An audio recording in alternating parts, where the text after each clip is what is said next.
Now, it's my pleasure to introduce Nathaniel Rich this evening.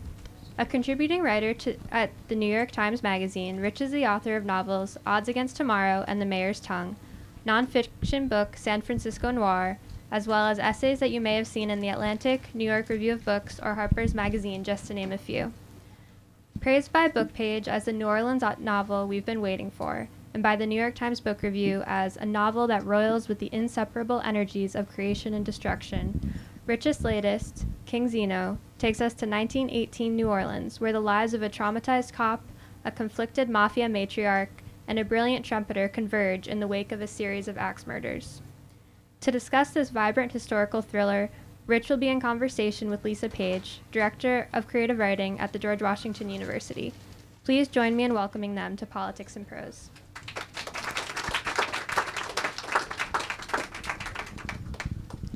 All right. Thank you for that.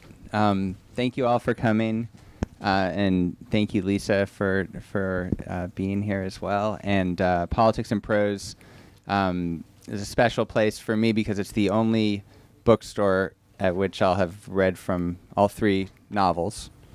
So I have a special kinship with this place.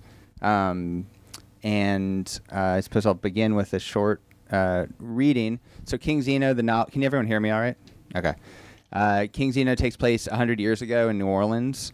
And so what was going on in New Orleans at the time? It was Storyville, the legal prostitution district, had just closed down. World War I is ending. The great influenza is about to descend on the city and wreak catastrophe. And Prohibition was also waiting in the wings, was being negotiated in Congress. And this maniac axe murderer was running around chopping off people's heads with an axe.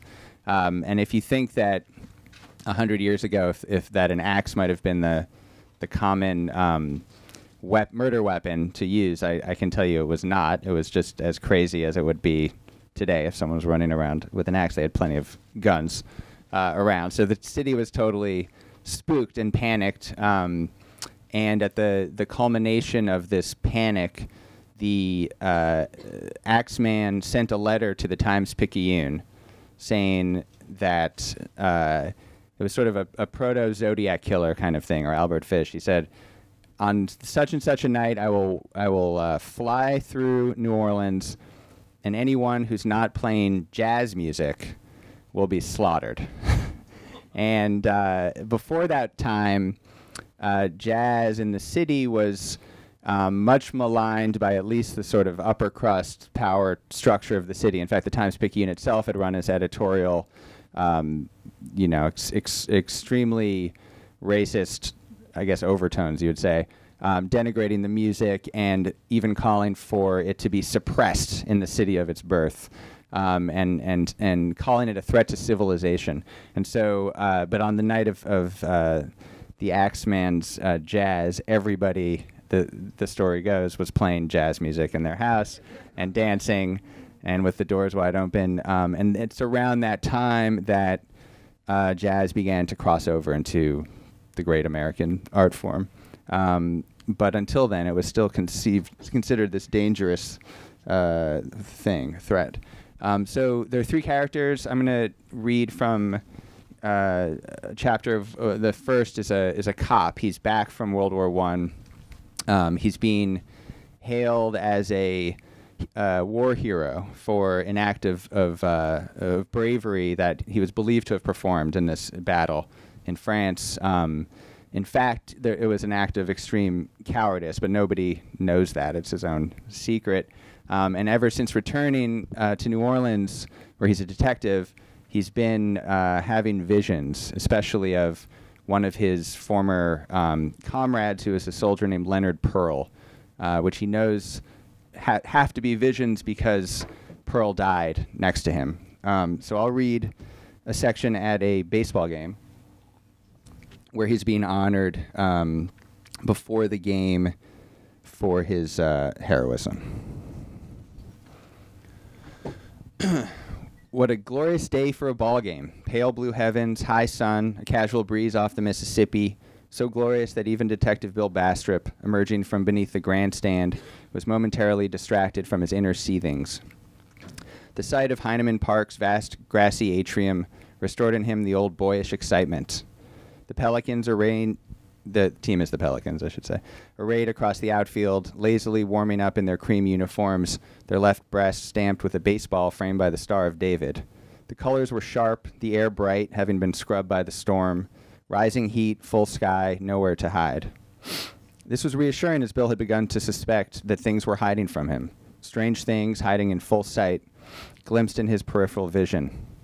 When he squinted at St. Louis Cathedral... Sorry. I don't need that. Thank you. Appreciate it. St. Louis Cathedral transfigured itself into the Ypres Belfry Tower. The ghost of Leonard Pearl of the 69th Regiment stared with his one eye from a passing streetcar. A black cur in Lafayette Square, at least until Bill turned to look at it directly, had walked upright on its hind legs like a man, as if only to mock him. He had seen an identical dog with the same white snubbed nose striding briskly through the forest of Perroy at the end of his tour, but he'd assumed then it was a product of his wartime delirium. Now he wasn't certain. I'm going to jump ahead to the on-field celebration here.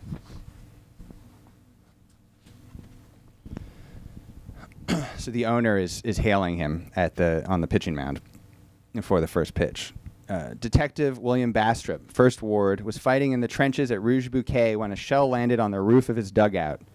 He and 21 other members of the 69th Regiment were buried alive beneath soil and wooden beams.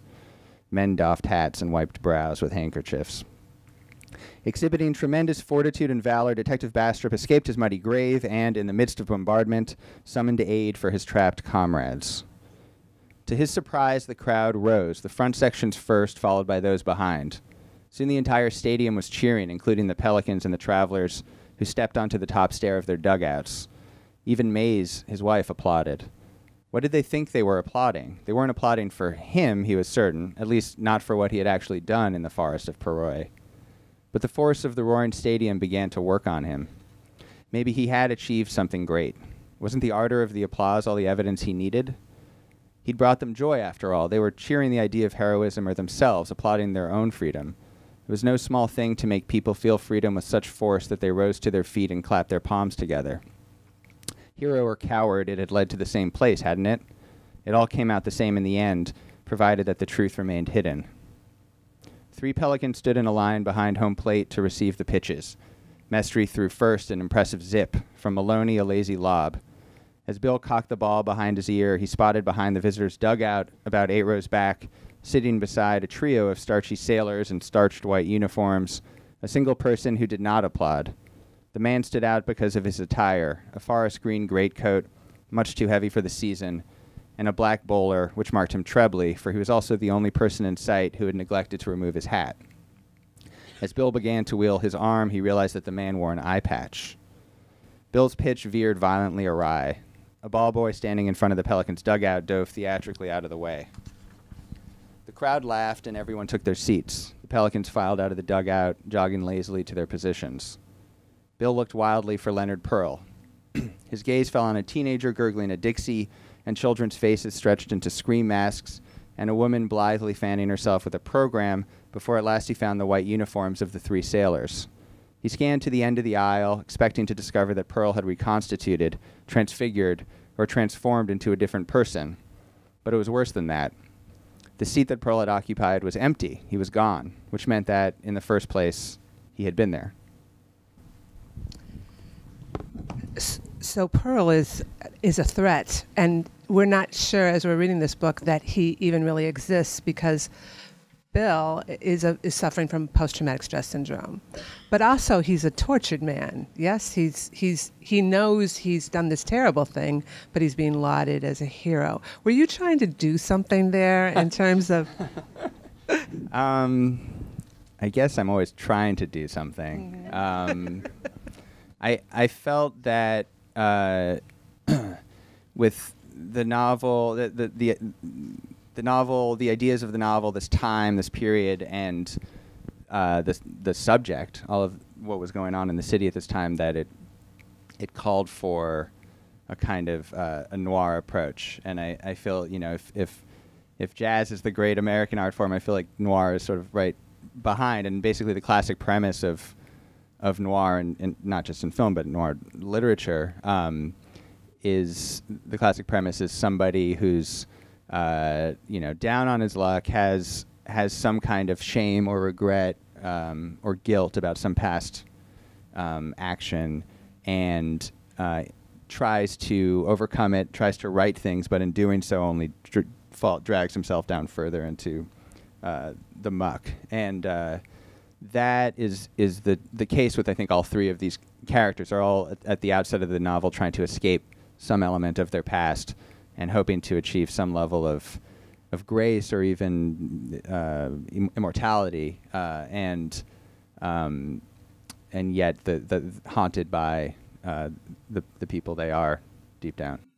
And Bill is investigating the Axe murders, but he's also investigating the Negro highwayman. Would you talk about that? Yeah, so when I started researching, so I should say just before this, we were talking about this before, in science fiction they distinguish between, real sci-fi heads will distinguish between hard sci-fi and soft sci-fi, which has to do with the degree of unreality. So, you know, are we in a world like ours with that's just sort of an alternative version of our world, or are we in, you know, Star Wars or something?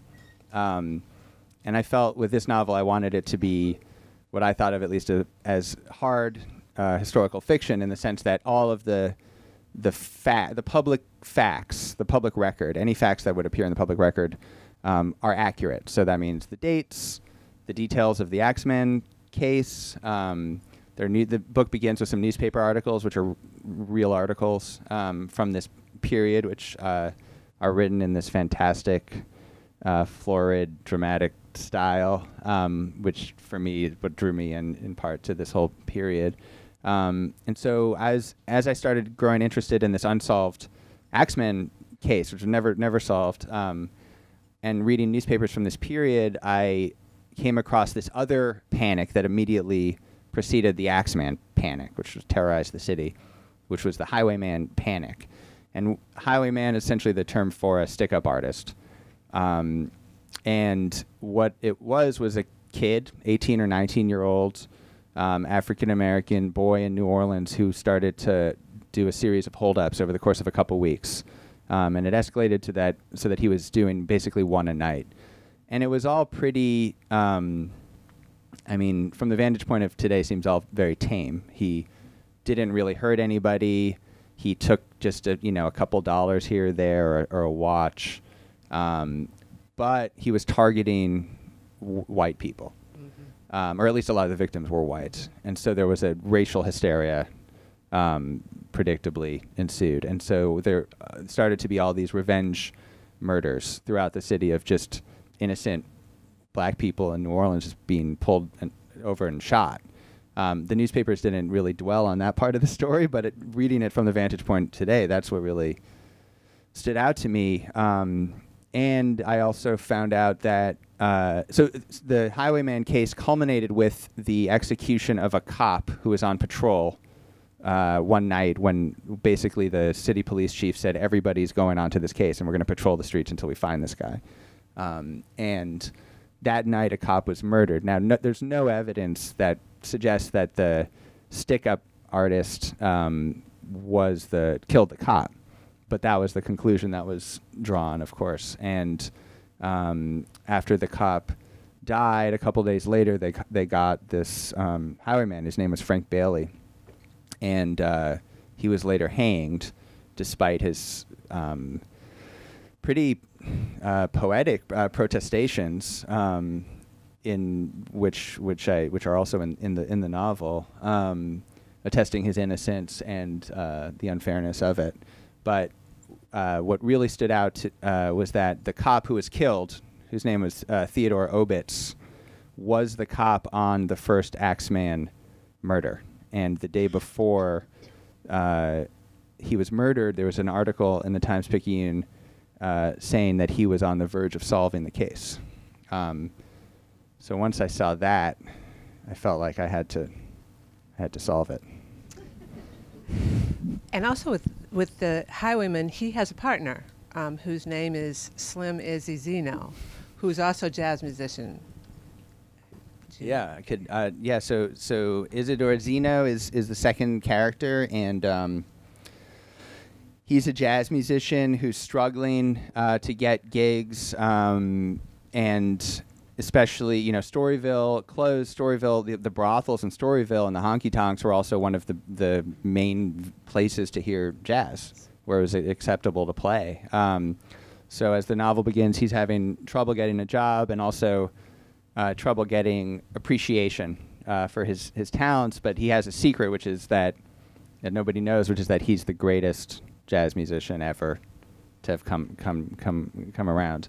But he doesn't want to reveal his greatness because he feels that it would sound too strange. He has a new style that he thinks nobody will appreciate if it just comes at them out of the blue. So his strategy is to play the sort of familiar stuff well, get a following, and then when the crowd and the audience is prepared, he can break out. So, but it's not working very well so far for him. I'll read from a scene where he gets his first break. Meanwhile, he's digging in the industrial canal. But he gets his first break, and he has a gig at a place called the Funky Butt, real place. And one thing I love about jazz in this period, I mean, I talked about how it was thought to be dangerous. I mean, it was also obscene, raunchy, and wild, and took a lot of different forms in this gestational period. So I think you'll get a little sense of that from here. And his wife, he's playing, and his wife, he thinks, is somewhere in the crowd. She doesn't even know how good he is. Isidore pressed the cornet to his lips, and the old chemical combustion, oxygen plus metal times flesh, blew everything else out of his head.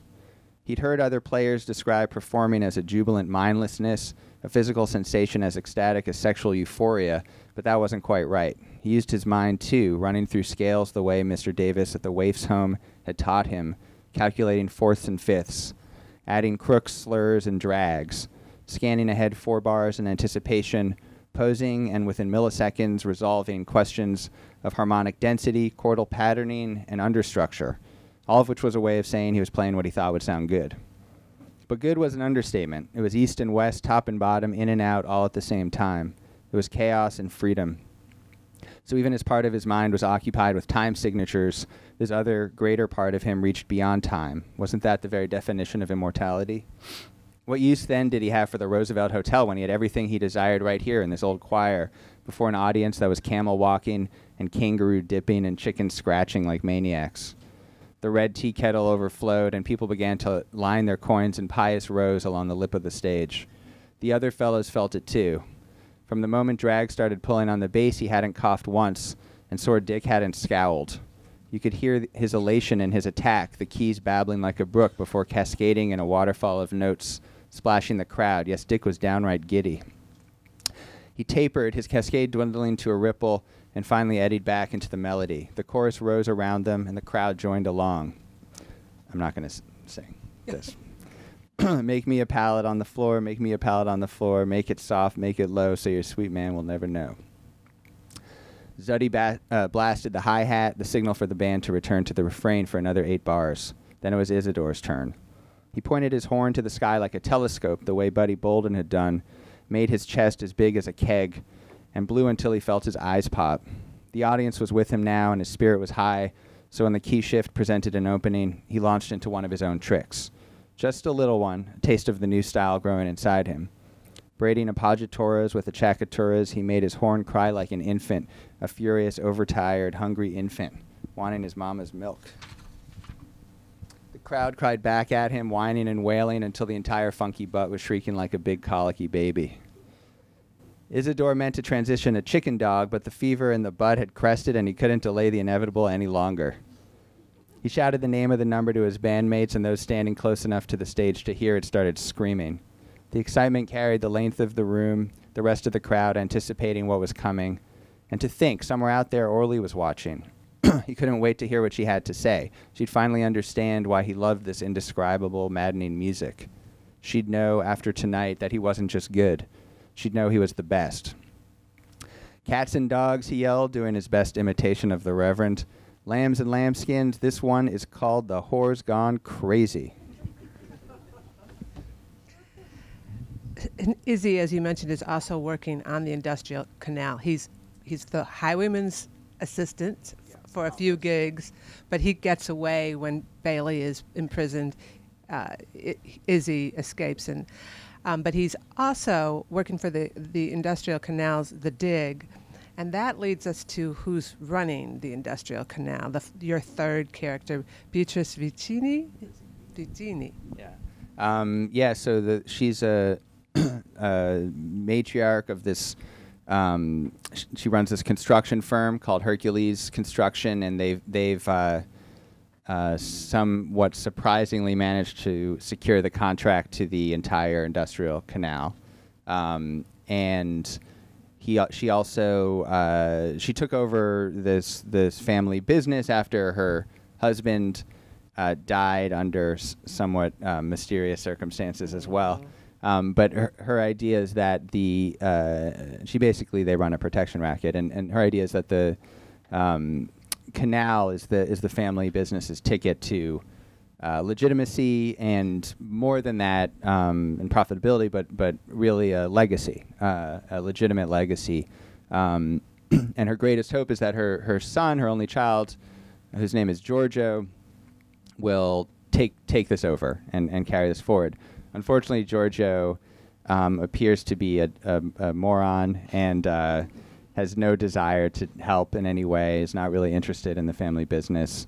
But as the canal is underway, there's a delay, and someone property owner refuses to sell land, and then that property owner disappears one day, and she starts to nurse this fantasy that maybe her son, maybe Giorgio, was responsible for this, and it's a kind of she fears that, it's a strange kind of wishful thinking, because of course she's fearful of the possibility that he might have done something, and yet she secretly hopes that he cares enough to murder somebody for the family business. So it's a complicated relationship. Should I read that part? Okay. So this is the last little bit I'll read. This is Beatrice lying at home, and she's waiting for her son to show up. Her mind began to quiet. When she thought about it logically, her fear had nothing to do with Giorgio. Her suspicions were but a new manifestation of the big anxiety, the anxiety that warmed all the others like a stove heating a home through its network of interlocking pipes. She'd studied the question of mortality as long as she could remember, but Sal's death had led her to reach certain conclusions. Lying in the dark, the clock calibrating her thoughts, she developed her own unified theory of mortality, or rather, its opposite. Immortality took 4 forms, not all of them equal. Most useless was poetic immortality, the immortality of place names, art, and great works. Beatrice knew the name of a French duke because he'd bequeathed his name to her adopted city. She knew the name of Dante Alighieri because he'd written odes to the woman after whom she herself had been named. And she knew the name of George Earle, General Superintendent of the Sewerage and Water Board, because it was stamped across every sewer cover in New Orleans. The industrial canal, the city's key to the doors of the world, would bear a similar plaque with her name. The contributions of Hercules Construction Company, a firm named after another mortal who'd been immortalized through his labors, would be recorded in history books. But how long would the world remember a poem or even a city? What if some plucky New Orleanian centuries hence built an even wider canal? Where would that leave Hercules Construction Company, Beatrice Vizzini, proprietor? Her name would corrode like the bolts in the canal's locks. Nearly as futile as poetic legacy was biological legacy. Beatrice had Giorgio, but his 3 older sisters had been lost to malaria and croup. Giorgio, already 32, showed no inclination to provide her with a grandchild. All it took was a single barren generation to sever the biological chain. Besides, what good was biological legacy when you were dead?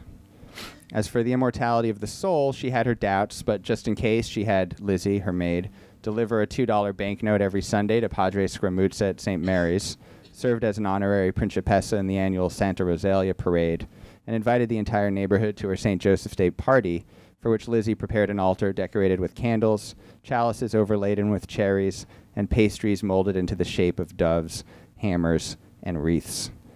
At times, she would grant she had behaved ungodly. One particular time, really, but she had repented. She poured the remaining milk in the jug into a copper pot. She lit a match to the range and watched the flame dance beneath the pot.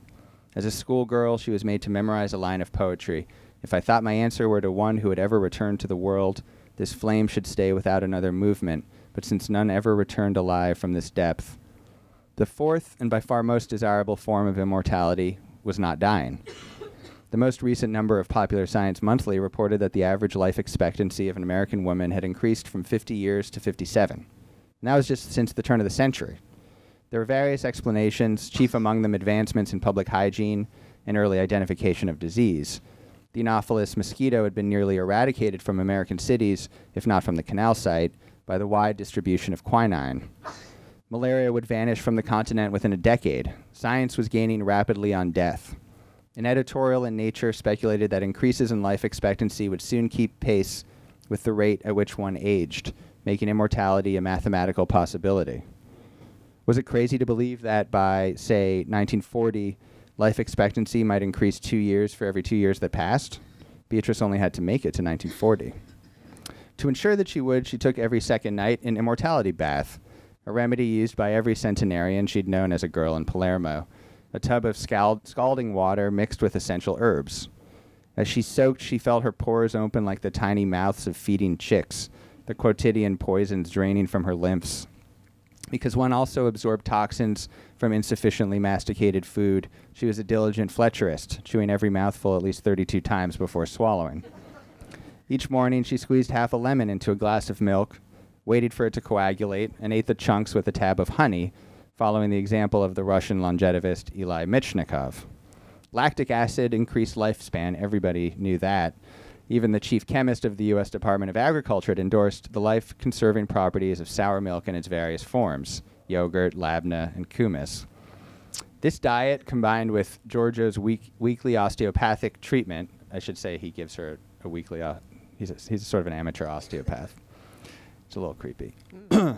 Kept her blood fresh and her bones fortified. She had the energy of a 30-year-old. The figure, not quite, but the energy and the mind. Most important, the mind. Her mind had brought her this far, and the industrial canal was only the beginning. She was living with the expectation that there would be no end. I read that you weren't going to write a New Orleans novel, but you got fascinated with the industrial canal. Is that true? Yeah, it's basically true. I was resistant to the idea. What was it about the canal?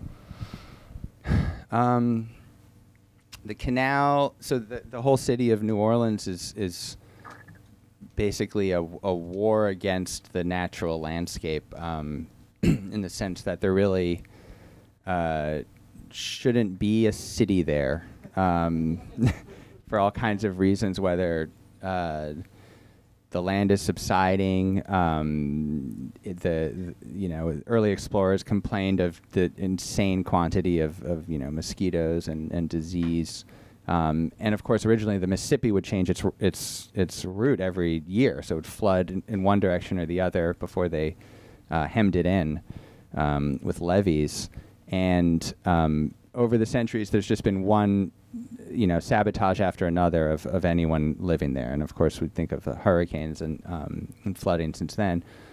So there's been a series of these efforts to tame the natural world. And that's a subject that really fascinated me. And that was the original kernel of the idea for the novels. I wanted to write about this sort of hubristic notion that has always been with us, not just in New Orleans, of controlling nature.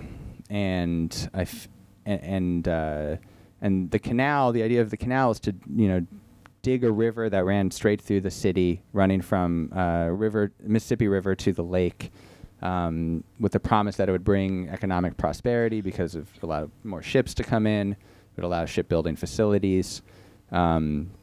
But of course, as it was realized too late, it also brought water, which has been the enemy of the city, right through the heart of the city.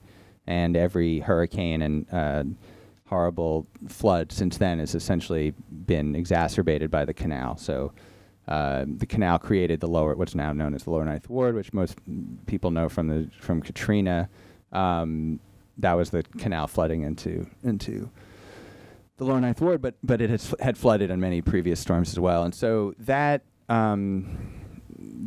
that was really what drew me in, and I felt that that and the Axeman story started to have a resonance for me. That it's a little difficult to articulate that, and this transition of jazz and that was going on in this period. It all felt to me a part of the same thing in a way that I could really only articulate in the novel, perhaps. But all having to do with man's effort to shape destiny and to change, the world and the seeds of doom that are buried within that.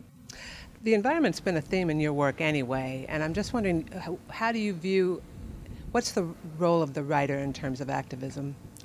Yeah, that's a good question. I mean, it's a question I've gotten a lot with my last novel, Odds Against Tomorrow, set in New York, where there's a hurricane hits New York, the city floods, and it had the strange fortune or misfortune of being published right immediately after Sandy hit New York. And so I had to, I remember being here in 2013, and I would get the same question at every reading of that novel, which is this your book about Sandy? And I'd have to explain, no, it took me about 6 years to write this, and Sandy, and every year I knew that the hurricane could very well hit New York. I mean, I'd studied all the science, so I was hoping it didn't happen. And then I'd have to throw out my novel, mainly for selfish reasons. Have to throw out my novel, and then it did happen, but it wasn't so devastating that I had to destroy the novel, but just enough devastating to make people think I'd written about it. And in New Orleans, everyone asked me, "Oh, is this your Katrina? This is about Katrina." And so, but yeah, then after that, there was this. The book got taken up by essentially what seems to me to be a kind of new idea certainly within the sort of liberal arts, which is that using literature to explain climate change to people. And I think that comes out of a frustration of scientific community not being able to communicate the danger that we're in, and in a desperation turning to fiction. And I've often been in the position in the last few years of trying to explain why I don't think the role of fiction is activism. I feel like the aims of activism run contrary to what makes great fiction, which is great fiction's about complexity and trying to grapple with the effect of or at least the kind of novel that I was against tomorrow was trying to grapple with the effect of public anxieties on one's private, intimate inner life, the intersection between the public and the private, but also taking on issues that don't have clear resolutions and trying to understand them. And activism is having a very clear argument that you're trying to get across and a very clear, political action that you're trying to take. And so, literature written in support of a cause, trying to advance a cause and change people's minds, we have a term for that, which is propaganda. And I think the environment needs some good propaganda. I'm not against propaganda. I just don't think that novels are the place to look for it. So that puts me, that usually an awkward lull follows that, because I've been invited in.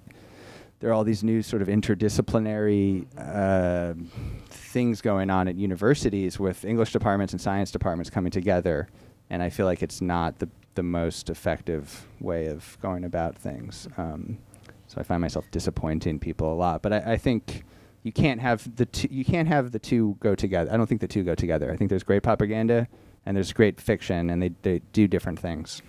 But you're also talking about fiction with this book, and yet you've got so many facts tied to the book, including opening with real newspaper stories and real names of people. So it's interesting that you're sort of balancing those two extremes. I mean, I don't think that's a good question. I don't think it's a contradiction. I mean, I think that for the novel to work, especially a realistic novel, which this is on some level, you need to have it needs to feel real. It needs to be honest, and it's important to me that the novel itself, that if you start that it has its own internal logic and its own consistency, and if a reader sees something and starts Googling it, that they don't say that it checks out, because I sort of assume I have to feel that anyone reading a book today has Google at their fingertips. In the future, you'll probably be able to touch a word and see, is this true or not? Is this fact true or not? So I think the strength, I think for a novel to work dramatically, narratively, it needs to have a very strong sense of grounded in reality, or the reality at least of the world that you're creating. So it does demand a certain amount of rigor, but I think that's different from coming to it trying to advance a political cause. One aspect that I loved of the novel is the prehistoric forest, which is dug up to make the industrial canal, and it's layers upon layers upon layers of forests. It's beautiful, and I thought it smells terrible, and there's all kinds of things that have been dead forever, but it was the idea, which I also thought was sort of a metaphor. You were doing that throughout the novel with characters, with... Yeah, so as they dig up the canal, they find underground forests that, as the land down there in the bottom of the Mississippi, it's all very new land, relatively speaking. And the land is formed by the meandering of the Mississippi. As it would flood every year in different directions, it deposits sediment, and that creates land. And so... But then over time, that floods again. And so as they dug the canal, they discovered there were forests that were fairly well preserved because of the moistness of the ground, the mud. And they had to get bigger machines, dredges, to take out the stumps of these ancient trees that were thousands of years old. And then they'd go a little further, and there'd be quicksand, which they also had to figure out ways around. Then they'd go further and they'd find another forest. And so they kept finding new levels of forest as they descended into digging this river. And so, but it was not just, so it's not that they were only digging deeper, but they were digging up the past. And that has a lot of resonance for the book. And all your characters are dealing with their past, too. Yeah. So thank you. We'd like to open it up for questions from the audience now, if you have any questions for Nathaniel. And if you'd please come up to the microphone. It's not a microphone question. But no, that one right there. That one right there. Oh, okay. All right. When you said the canal flooded New Orleans, I was on the impression Lake Pontchartrain actually blew into the city, and I didn't realize it had anything to do with a canal. Both things are true. So there was a surge from the lake, which is at the north of the city, above the city, and then a lot of that water came into the canals that connect to the lake over these storm gates, and then the canals themselves also flooded, where there were breaks in the wall at a couple of points. So, yeah, the neighborhoods close to the lake were inundated that way, but then it also forced these canals to for there to be crevasses in the walls. So it's both. I mean, if you ask anyone from New Orleans, they'll talk about it as a man-made flooding, because the walls weren't strong enough, and there's certainly truth to that, but there's quite a lot of factors contributed. But yeah, you're right about the general direction of the water. Hi. I have two questions about the jazz. First, are you yourself a jazz musician? And if not, how did you get inside the head of a jazz musician? And the other question is, does the novel cover a period where the jazz is approaching legitimacy? I mean, is it starting a crossover into, I guess you'd say, white society or popular music? I'm not a jazz musician.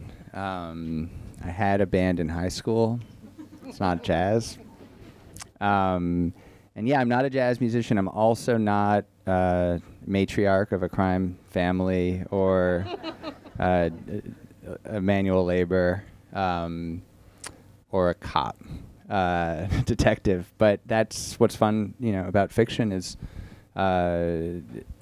trying to get inside another human being and try to create a living thing out of words. But yeah, I certainly read a lot of, I did a lot of research. I read a lot of jazz memoirs. Louis Armstrong's memoir, Satchmo, he was about the same age as Izzy in this period, was extraordinarily helpful because he describes the city in this period in really intimate detail.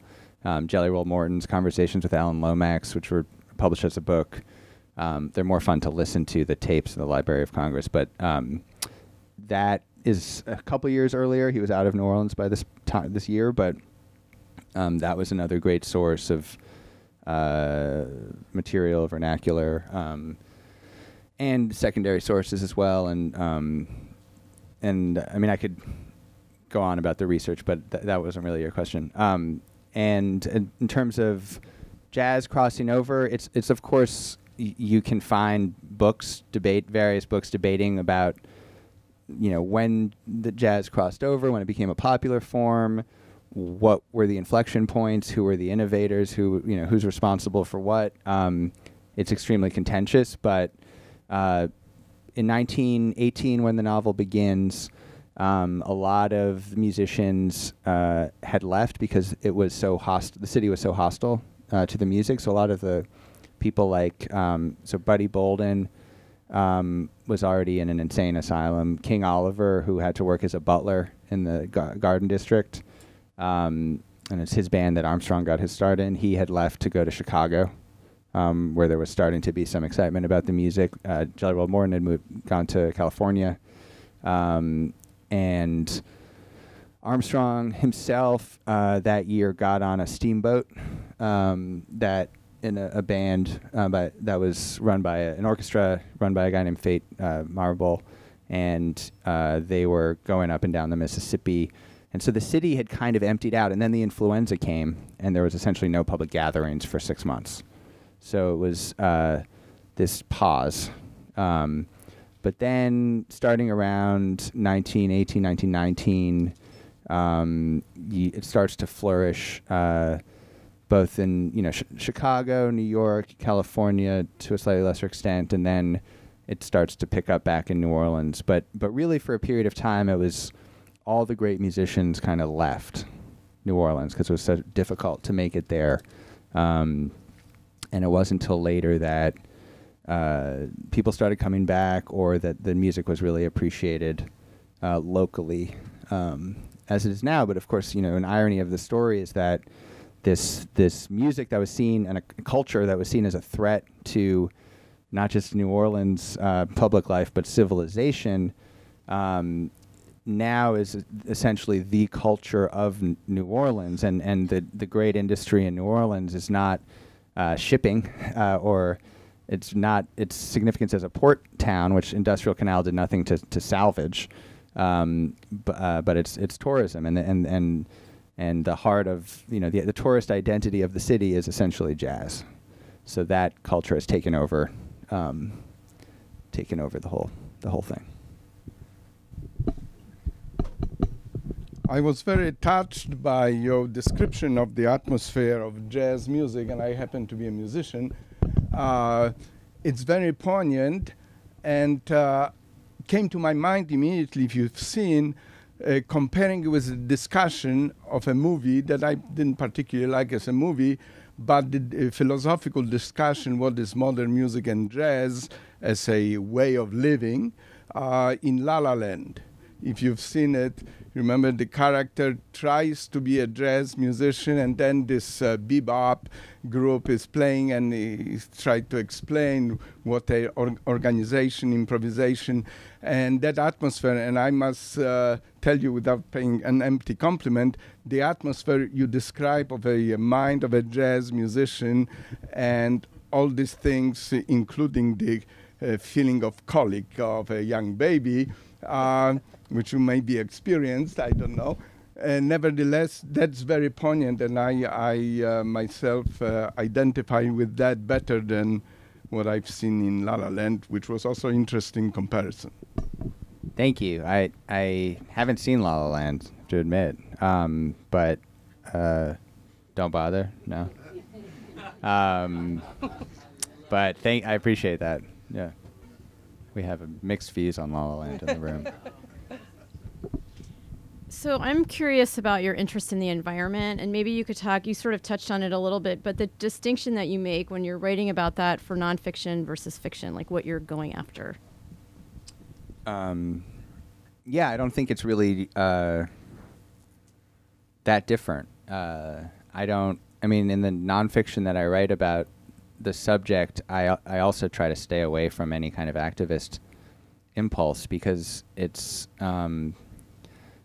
ultimate. I mean, I believe in environmental activism. I believe that there are these extraordinary problems that need resolutions. I have ideas about what those are, but in my writing, I don't feel like that's a very useful or interesting subject to take up. I think, when it comes to environmental issues, I mean, I'm more interested by where it intersects with human nature, not to sound too grand, but essentially, one thing I think about a lot, and I'm writing about now, is when it comes to climate change, for instance, we know the issue. We know that we've understood the science since about 1979. We've understood what the solutions are since about then. We haven't done anything. What does that say about who we are? I don't think it's simply a question of evil propaganda and the powers that be controlling things. I think it has to do with our inability as a species to grapple with long-term disaster and threat and compromise short-term benefits or gains in order to do that. So I think it's not a very flattering view of how we are, but I think the evidence bears out that this is how our species is responding to this issue. And I don't think there's a clear answer for then how to, necessarily what to do, or I'm more interested in what do we make of, what does this tell us about who we are? And that's a thornier, more complicated, more interesting question than should we have a carbon tax, Should we sign Paris Accord? Is Paris Accord useful? Things like that. I think there's a place, I'm interested in those questions too, but it's not what I'm interested in necessarily in writing about and exploring about, because I feel like those answers are pretty clear. I'm more interested in answers that questions that I don't know the answers to, or that have no answers.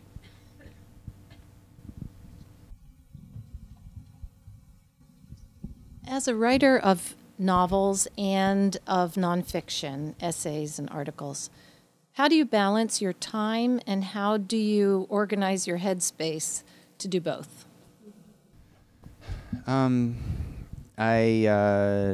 Built-in, I go back and forth is the short answer. Built into the process, at least for me, of writing a novel, it's full of a lot of pauses. Just sort of natural pauses, and it's helpful for me to do different kinds of writing, to think about writing in a different way, and doing the two. I think writing nonfiction helps with resolving certain problems that the fiction presents, and writing narrative fiction helps with writing narrative and nonfiction. I think the job of writing is writing a novel is about just staying inside your house, and yet there's this sort of paradox of if you're not out in the world or you're not experiencing new things, it's hard to generate the energy or the ideas or to do the fiction. So with a lot of the nonfiction, it gets me out in the world. The reporting pieces that I do certainly do, but even writing criticism, it also puts me into the mind of other writers and other sort of problems. And so I find that it all is complementary. Occasionally there's some frustrations about time and a deadline from a piece for a magazine will always take precedent than writing, say, a novel that'll take years. So there are little minor things like that, but it's but I find that I enjoy going, I think I would otherwise get claustrophobic. Any other questions?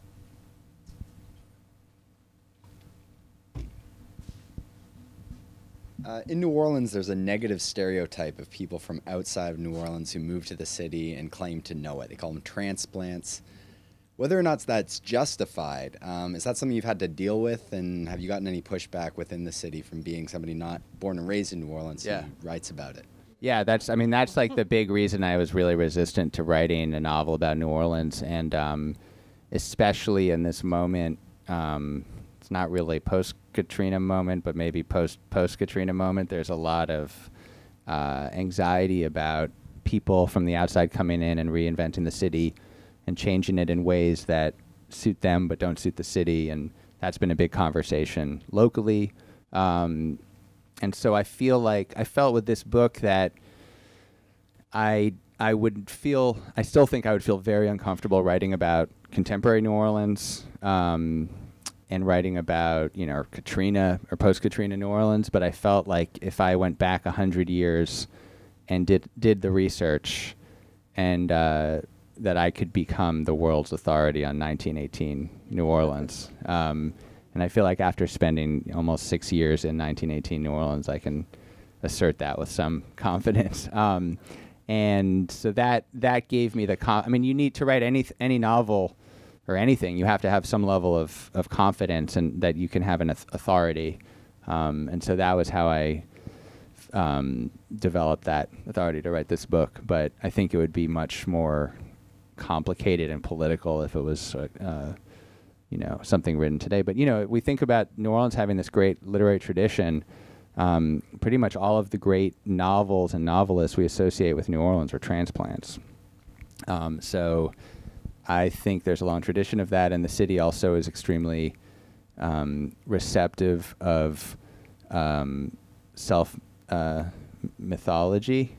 So they've been very for this novel. They've been very supportive and embraced it, and so. But yeah, it's something I thought a lot about and stressed about, and caused me to question the whole enterprise. But I got to a point where I felt like I had to do it. All right. Thank you all for coming. And I also want to thank my grandmother, Annadelle, who's my hype woman for tonight. Thank you for coming. Thank you, Lisa.